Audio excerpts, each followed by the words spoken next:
আমাদের প্রিয় সন্তান বুক পেতে ডানা মেলে বলেছিল, বুকের ভিতরে তুমুল ঝড়, বুক পেতেছে গুলি কর। কি সেই ঝড়? সেই ঝড়টা ছিল সমাজের অন্যায়, অবিচার, দুর্নীতি এবং দুঃশাসন।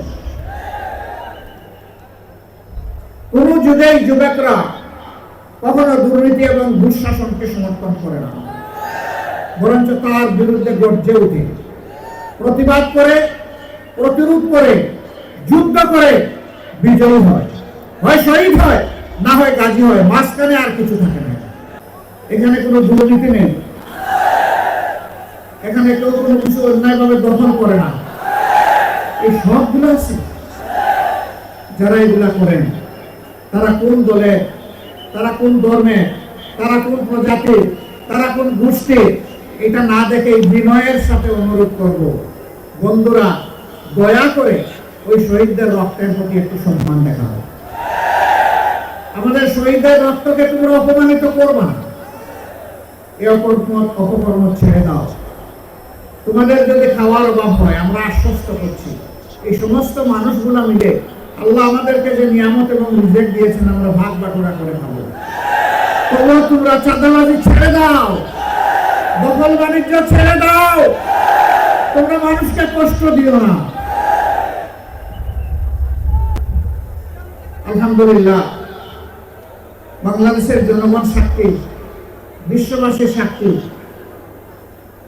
2009 সালের 10 জানুয়ারি আওয়ামী লীগ ক্ষমতায় আসার পর 2024 সালের 5ই আগস্ট পর্যন্ত যে দলের সবচেয়ে বেশি সংখ্যক শীর্ষ নেতাকে খুন করেছে তার নাম হচ্ছে বাংলাদেশ জামাত ইসলামী।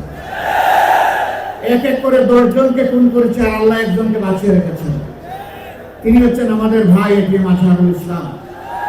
আফসোসের বিষয়, 6টি মাস চলে গেল, বাংলাদেশ ফেসিবাদীদেরকে তাড়ালো, কিন্তু ফেসিবাদের বোঝা এখনো এটিএম আজহারুল ইসলামের ঘাড়ের উপরে রয়ে গেল। এক এক করে জাতীয় নেতৃবৃন্দ সবাই বের হয়ে আসলেন, এখনো আজহারুল ইসলাম অন্ধকার প্রকোষ্ঠে থেকে গেলেন কারাগারে।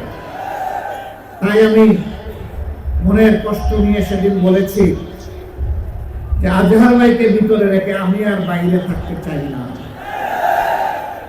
আমি সরকারকে অনুরোধ করেছি, আগামী 25 তারিখ আমি স্বেচ্ছায় নিজেকে আইন শৃঙ্খলা বাহিনীর হাতে তুলে দিয়ে বলবো, আমাকে গ্রেফতার করুন এবং আমাকে কারাগারে পাঠান।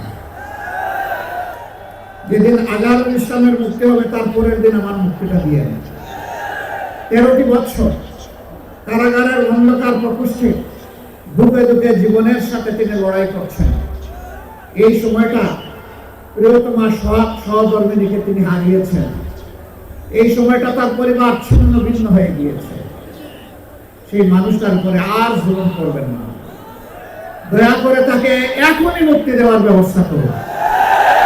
যদি মুক্তি না দেন, বাংলাদেশ জামাতে ইসলামীকে সরাসরি ভাবে আক্রমণ করতে এই দেশের 3 কোটি প্রাপ্তবয়স্ক মানুষ সমর্থন করে এই 3 কোটি মানুষকে জেলে নেওয়ার জন্য প্রস্তুত হয়ে যাবে। আমি কথা লম্বা করবো না, আপনাদের দিকে তাকাই আমার খুব কষ্ট হচ্ছে। আমরা ছায়ায় আছি আর আপনারা কত রোদের মধ্যে আছেন। আমি খুব সংক্ষেপে 2-4টি কথা বলে শেষ করতে চাই। এই 54 বছরে অনেক দলের শাসন আপনারা দেখেছেন, অনেক আদর্শের কথা আপনারা শুনেছেন, কিন্তু সংখ্যাগরিষ্ঠ মানুষের প্রিয় আদর্শ ইসলামের শাসনটা দেশবাসীর দেখার সুযোগ হয় নাই।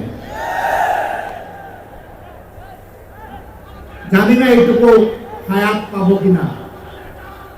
মহান আল্লাহর কাছে ভিক্ষা চাই, হে আল্লাহ, এতগুলো মানুষকে যখন তুমি দৌলতে ঈমান দান করেছ, মেহেরবানি করে সেই ঈমানের সোর্স কোরআনকে বাংলাদেশের শাসন ক্ষমতায় তুমি বসায়।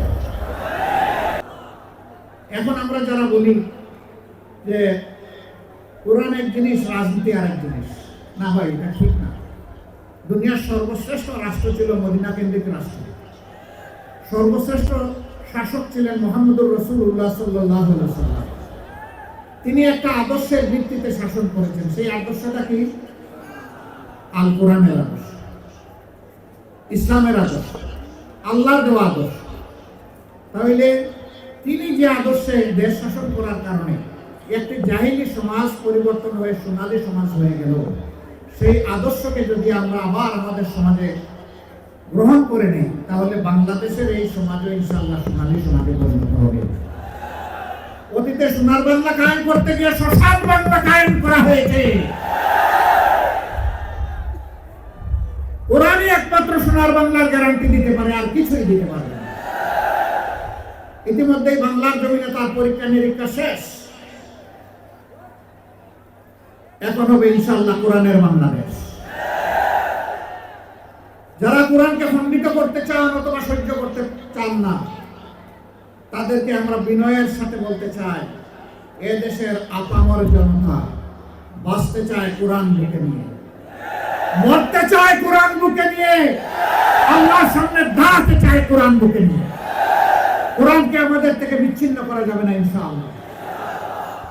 এই দেশে যতগুলা ইসলামী দল আছে, সবগুলার দিকে আপনারা তাজা চোখ দিয়ে তাকিয়ে দেখুন।